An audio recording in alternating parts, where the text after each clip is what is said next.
Hypnose et santé, le podcast d'Emergence. Tout savoir sur l'hypnose, premier épisode, avec le docteur Stéphane Radoïkov. Qu'est-ce que l'hypnose médicale ?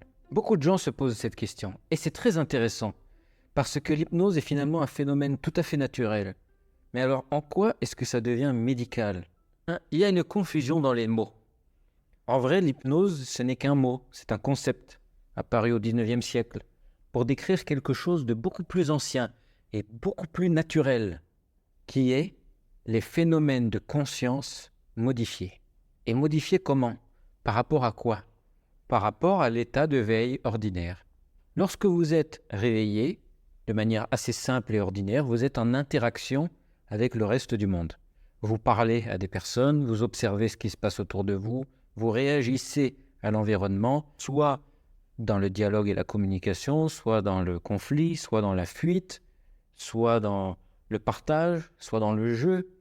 Et quoi qu'il arrive, vous êtes en interaction. Et il y a un état de conscience modifié qu'on a appelé hypnose au XIXe siècle, parce qu'on dirait que la personne, elle est dans la lune ou elle est en train de dormir, mais en fait, ça ne décrit pas précisément ce que c'est. Hypnose, c'est le dieu grec du sommeil, donc ça n'a rien à voir avec du sommeil. Que d'autres personnes ont appelé ce phénomène la transe. Pareil, la transe, c'est un mot, c'est moyen pour décrire ce qui se passe, parce que transe, ça veut dire passage.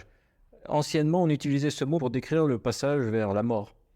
Non, la transe, ça n'a rien de la mort, c'est d'ailleurs un processus de la vie. Si je devais vous le décrire plus précisément, je dirais plutôt que l'hypnose, c'est un état de conscience un peu comme une spore. Vous savez, les micro-organismes qui s'appellent les spores sont des petits organismes vivants qui se cachent dans une coquille et qui peuvent résister comme ça pendant longtemps, avec peu de ressources, peu de nourriture, résistance à la température pour certaines. Et donc, cette spore, c'est comme une enveloppe de protection. Et les gens qui accèdent à l'état d'hypnose ou de transe sont un peu comme dans une spore, c'est-à-dire concentrés à l'intérieur vers eux-mêmes.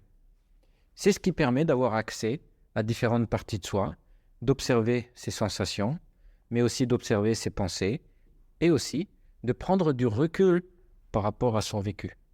Ça permet de comprendre, d'analyser, de réfléchir sur soi différemment. Donc l'hypnose en tant que telle ne soigne rien, puisque ce n'est qu'un processus de conscience. Alors qu'est-ce qui rend l'hypnose médicale ?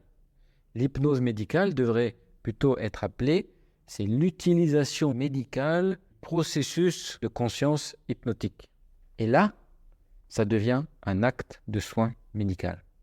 L'utilisation médicale de l'état de conscience hypnotique est un acte médical qui donc répond aux règles de la médecine, qui est de pratiquer cela dans le champ de ses compétences en tant que professionnel de santé. Il a été admis parmi les différentes professions de santé. Il serait aussi possible pour les kinésithérapeutes, les sages-femmes, les chirurgiens dentistes, les infirmiers, les aides-soignants sous responsabilité médicale, etc., de pouvoir utiliser cette technique particulière, communication et d'influence réciproque grâce à cet état d'hypnose. Qu'est-ce qui fait que cet état rend possible un soin ? On rentre dans le champ du soin par la parole. Comment la présence du soignant et ses mots peuvent faire du bien au patient. Ce n'est pas juste une parole réconfortante de soutien. C'est vraiment une influence réciproque où le soignant donne un peu de soi, le patient donne aussi un peu de soi, dans une collaboration pour faire changer le vécu subjectif. Alors, pour définir l'état de conscience hypnotique, on peut rassembler 3 éléments qui ont été rassemblés par l'Association américaine de psychologie en 2014. C'est la dernière définition à jour au niveau international. C'est l'association de 3 choses. Premièrement, une focalisation de l'attention vers l'intérieur. Deuxièmement, une moindre attention et sensibilité vers l'extérieur. Et troisièmement, une capacité plus grande réponse aux suggestions. Voilà la définition de l'état de conscience hypnotique. Maintenant, qu'est-ce qui rend le fait d'utiliser ça en médecine thérapeutique ? C'est en fait le choix des mots qu'on va employer. Une fois que la personne est dans cet état hypnotique, concentré à l'intérieur, le but du soignant va être d'apporter quelque chose de bénéfique pour la personne. Bénéfique, c'est quoi? Par exemple, lui parler de ressources, de choses que la personne aime bien faire. Parler d'un futur meilleur, plus serein. Lui parler aussi d'un meilleur équilibre dans sa vie. Des choix, des décisions de vie plus utiles à long terme. Une prise de recul par rapport à l'impulsivité qu'on peut retrouver dans certains troubles émotionnels, dans certains troubles de la personnalité, dans certains troubles alimentaires. Prendre du recul et s'observer, ça permet de diminuer l'impulsivité comportementale. Des suggestions de stabilité, de sécurité, et en même temps des suggestions de mouvement. Au cas par cas en fonction des patients.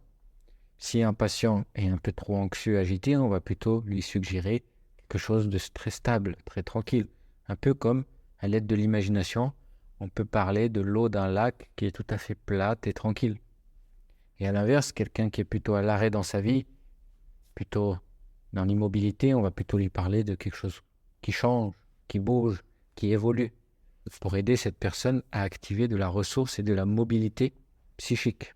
À partir de là, on va pouvoir employer cette technique d'hypnose médicale, qui est en fait l'utilisation médicale de l'état de conscience hypnotique, pour pouvoir, en fonction du soin, soit aider la personne à imaginer qu'elle est ailleurs, moins souffrir du soin qu'elle va subir, ou alors se servir des mots du soignant pour retrouver plus de force, de courage, d'envie, de sécurité, de sérénité, etc., etc. Et c'est ça qui va faire du bien aux gens. En fonction des études, en fonction des contextes dans lesquels l'hypnose a été étudiée, ça peut faire diminuer l'anxiété, ça peut faire diminuer la douleur, ça peut faire diminuer les deux. Parfois de à peine 0,5 points sur 10, parfois ça peut aller jusqu'à 3, 4 points sur 10. Ce qui rend, que ce soit l'existence ou que ce soit le soin à subir, plus confortable. Ce n'est pas un miracle, ce n'est pas un truc où la personne, elle perd connaissance, pas du tout. C'est quelque chose de très actif, très collaboratif et qui, dans le meilleur des cas, améliore de, on va dire, 30-40% la douleur de l'anxiété. Ce qui fait que l'hypnose ne peut pas être employée toute seule ou en remplacement des techniques médicales habituelles. Elle est utilisée en complément de ce que vous faites déjà chez un professionnel de santé pour vous soigner. Par exemple, faire des examens complémentaires pour mieux comprendre le diagnostic, par exemple, prendre des médicaments ou subir une chirurgie, ou par exemple, intégrer un nouveau protocole de recherche, ou par exemple, avoir des pansements. Tout cela est complété, accompagné par l'hypnose médicale ou hypnose thérapeutique, c'est la même chose. Attention cependant, l'hypnose n'est thérapeutique ou médicale que si elle est pratiquée par des professionnels de santé, tels que reconnus par le ministère de la Santé français. Sinon, c'est une dérive de l'ordre de l'exercice illégal de la médecine. Heureusement, l'ordre des médecins est vigilant face à ces pratiques et, depuis juin 2023, a publié un rapport assez important sur le travail qu'il reste à faire pour mieux réguler ces pratiques et mieux protéger aussi la santé publique des Français. Voilà, à bientôt pour le prochain épisode. Le podcast Hypnose et Santé est une création Émergence. Pour toute question, nous serons heureux de vous accueillir sur hypnoseaupluriel.com.